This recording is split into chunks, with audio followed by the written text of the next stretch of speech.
Hello, we are continuing to highlight the participants of the virtual research poster competition. Joining me today is Greg Bacola. Hey, Greg. Hi, how's it going? Good. So tell us a little bit about yourself. Hey, my name is Greg Bacola, and I am a graduate student here in the Van Landeghem lab here at NC State. And in our lab, our goal is to understand the role of the enteric nervous system in intestinal homeostasis and disease. So the enteric nervous system, which is comprised of just enteric neurons and enteric glia, together coordinate all functions of a healthy intestine, but their role in colon tumorigenesis is lesser known. And so in the last decade or so, the field of cancer research has identified a population of cells within a tumor called cancer stem cells. And these cancer stem cells have increased tumor initiating capabilities, as well as they are highly chemoresistant. And because of those things, they have become the primary target of anti-cancer therapies. Work from our lab has shown that enteric glial cells secrete factors that stimulate cancer stem cell chemoresistance. And this is specifically through activation of the ATM pathway. When we looked at the ATM pathway and all of its downstream targets, one area that we were most interested in was its role in increasing mitochondrial function. And so the poster that I have produced is the data looking to see whether enteric glial cells stimulate mitochondrial function in these cancer stem cells. And so first we used two stains, MitoTracker red and MitoTracker green.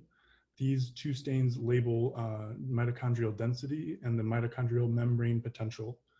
And so what we saw is when we cultured cancer stem cells with enteric glial cells, the cancer stem cells had both increased mitochondrial density and mitochondrial membrane potential. Next, we looked at the expression of several mitochondrial regulatory genes in cancer stem cells. And we found that when we co-cultured our cancer stem cells with enteric glial cells, that significantly upregulated the expression of those mitochondrial regulatory genes.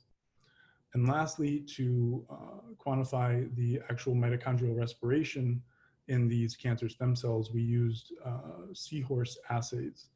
And so what we found is that when we co-cultured our cancer stem cells with enteric glial cells, those cancer stem cells, in the presence or absence of chemotherapy, had higher mitochondrial respiration than cancer stem cells grown alone. And so all of this suggests that enteric glial cells stimulate cancer stem cell mitochondrial density, mitochondrial membrane potential, and just mitochondrial respiration. And so further work will look to understand whether this increase in mitochondrial activity and function is required for that same chemoresistance we saw that enteric glial cells provide to cancer stem cells. That's fascinating. Sounds like important work. Thank you very much. Yeah, we're very busy. Well, thank you for sharing, Greg. If anyone's interested, they could check out the poster on the website. Thanks again, Greg, and take care. Thank you. I will